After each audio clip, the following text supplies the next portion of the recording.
Hello learners, this is Meenu and welcome back to my channel Economic Words. In the previous lecture, we have understood the meaning of GNP and also see what is the difference between GDP and GNP. And today we will be discussing the concept of market price and factor cost because various national income aggregates are calculated either at market price or at factor cost. Like GDP at market price or GDP at factor cost, GNP at market price and GNP at factor cost, NDP at market price, NNP at factor cost and various others. So these two terms are very important to understand. So let's get started.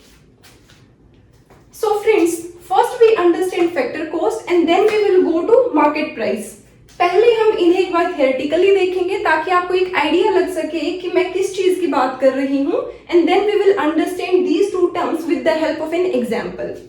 So friends, factor cost क्या होती है? Factor cost is the input cost that a producer has to pay in the process of production to the factor inputs. Means we can say that this is the amount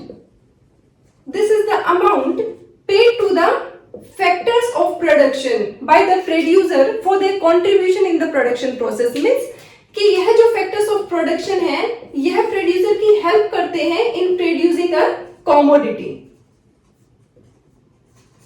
और factors of production और factor inputs जिनको हम बोलते हैं वे क्या होते हैं? Land. अगर आप land लीज पर लेते हैं तो उसके लिए आप क्या पे करते हैं? Obviously rent. अगर आप लेबर को हायर करते हैं तो उसके लिए क्या पे करना पड़ता है? वेजेस.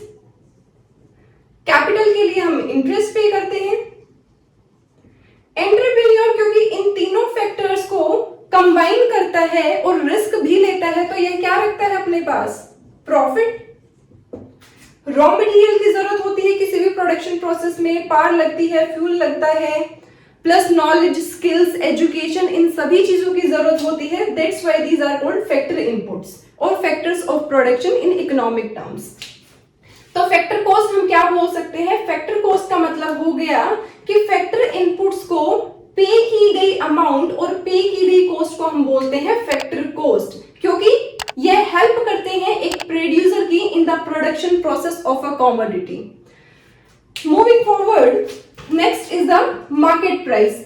मार्केट प्राइस क्या होता है? Market price is the price at which product is sold in the market. Means the amount of money that is paid by the buyers. अब आप जब मार्केट में जाते हैं किसी भी कमोडिटी को परचेज करने के लिए तो वहां पर जो प्राइस आप पे करते हैं that price is the market price.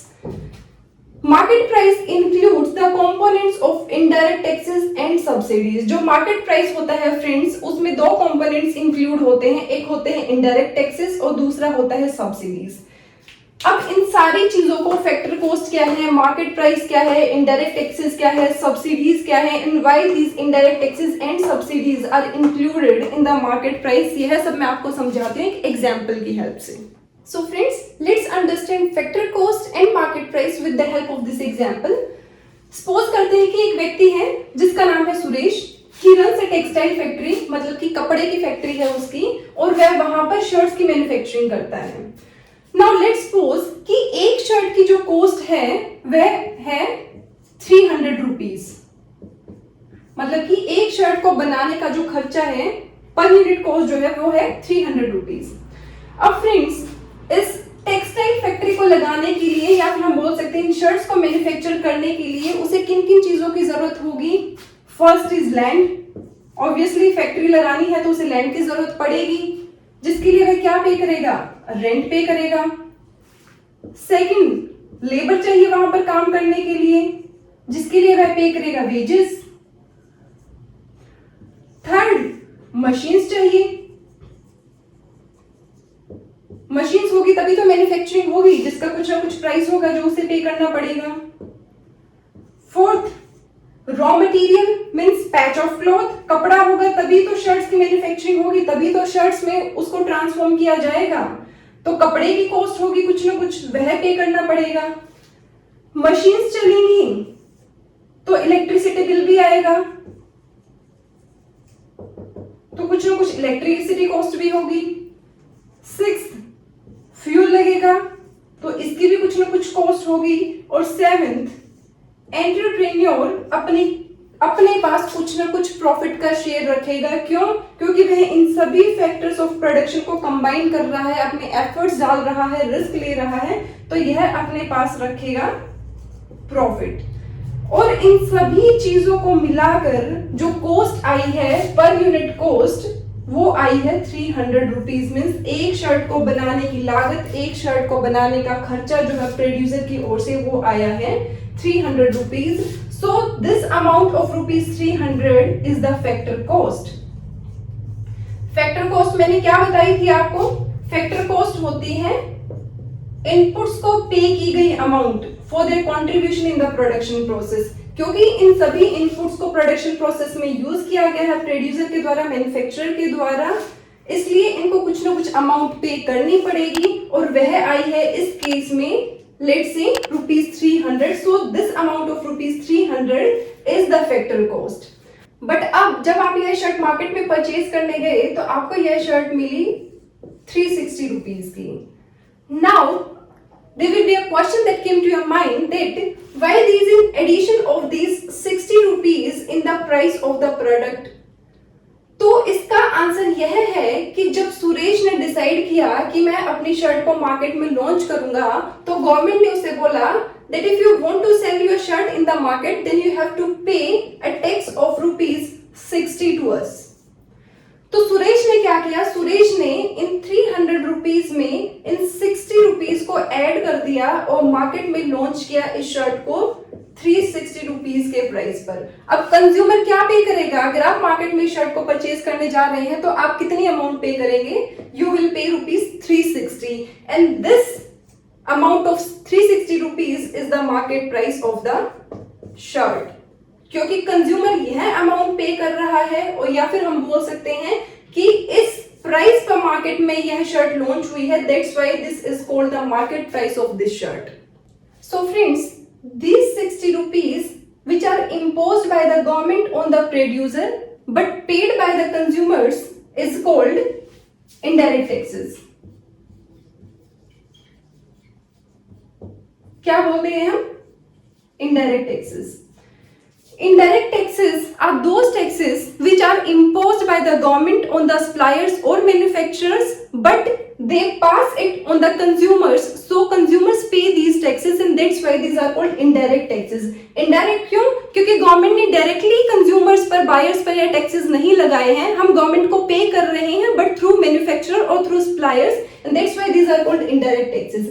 Whereas direct taxes on the other hand are those taxes जो गवर्नमेंट हम पर डायरेक्टली इंपोज करती है, किसी थर्ड पार्टी का बीच में कोई इन्वॉल्वमेंट नहीं होता है, सच एज इनकम टैक्स और property tax. Those are the examples of direct taxes.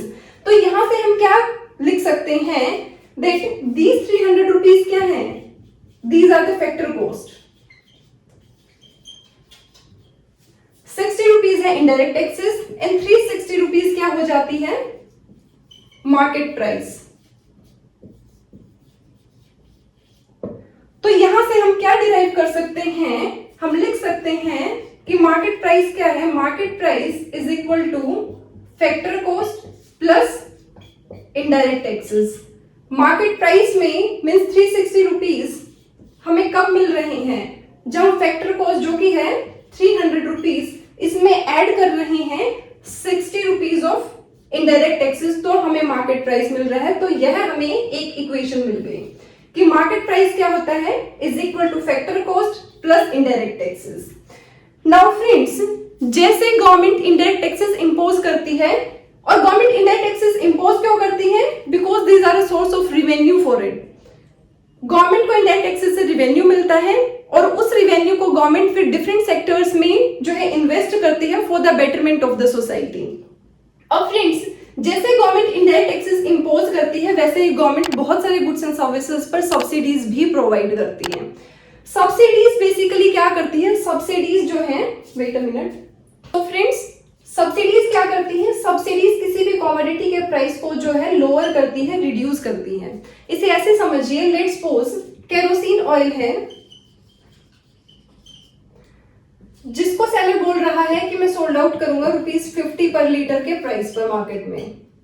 Government ने इसे बोला कि आप 50 रुपीज के बजाय इसे सोल्ड आउट कीजिए 30 रुपीज पर लीटर पर, जो बाकी के 20 रुपए है वह हम आपको पे करेंगे। तो कंज्यूमर अब कितना प्राइस पे करेगा केरोसिन के लिए, that is this 30 rupees.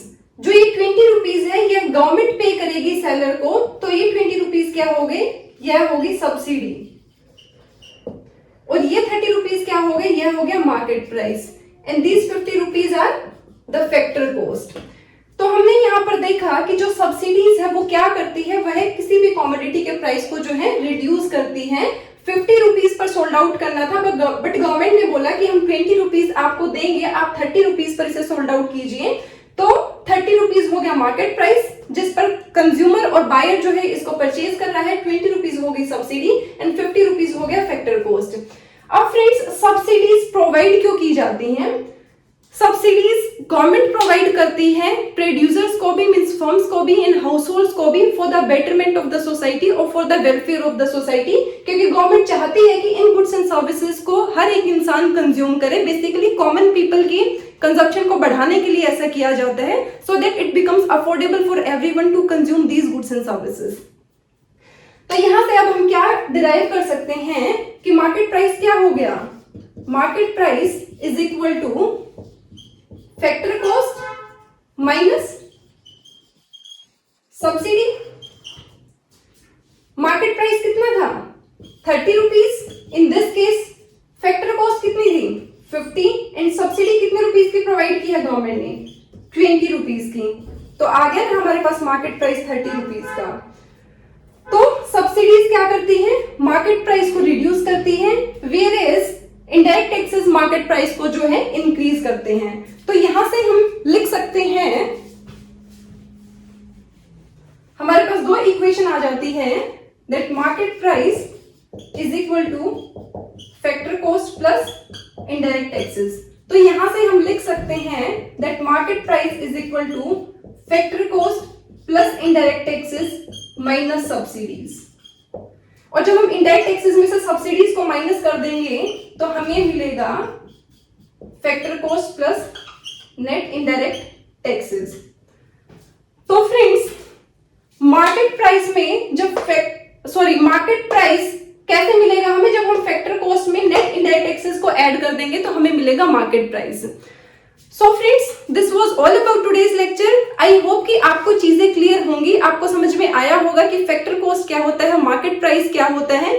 Factor cost basically वह कॉस्ट होती है जो एक प्रोड्यूसर की तरफ और एक प्रोड्यूसर की साइड पर आती है, जो वो एम्प्लॉय करता है फैक्टर्स ऑफ प्रोडक्शन को, because they contribute in the production process और they help the producer in the production process of a commodity, whereas market price is the amount which is paid by the buyers, or it is the price at which commodity is sold in the market.